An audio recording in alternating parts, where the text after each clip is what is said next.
Alternative పోయిన number కాకుండా వేరే నెంబర్ ఇస్తే ఆ ఆల్టర్నేట్ నెంబర్ కూడా సిఐఆర్ పోర్టల్లో కనుక అప్లోడ్ చేసినట్టయితే మనకి ఆ నెంబర్కి ఒక ఓటీపీ వస్తుంది. ఆ ఓటీపీని కూడా సిఐఆర్ పోర్టల్లో మళ్ళీ మనం నమోదు చేయాలి.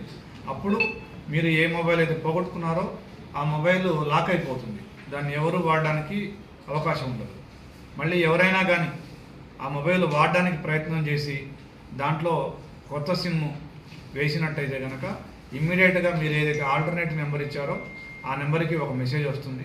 అదేవిధంగా పోలీస్ స్టేషన్ కూడా ఒక మెసేజ్ వస్తుంది. దాంతో మనం ఆ ఫోన్ని ట్రాక్ చేసి పట్టుకోవడానికి వీలవుతుంది. కాబట్టి ఎవరైతే ఫోన్ పోగొట్టుకున్నారో లేదా ఫోన్ యొక్క దొంగతనానికి గురైనారో వాళ్ళు ఇమ్మీడియట్గా మీకు కుదిరితే మీరు సిఐఆర్ పోర్టల్లో నమోదు చేసుకోండి. లేదంటే మీరు పోలీస్ స్టేషన్కి రండి.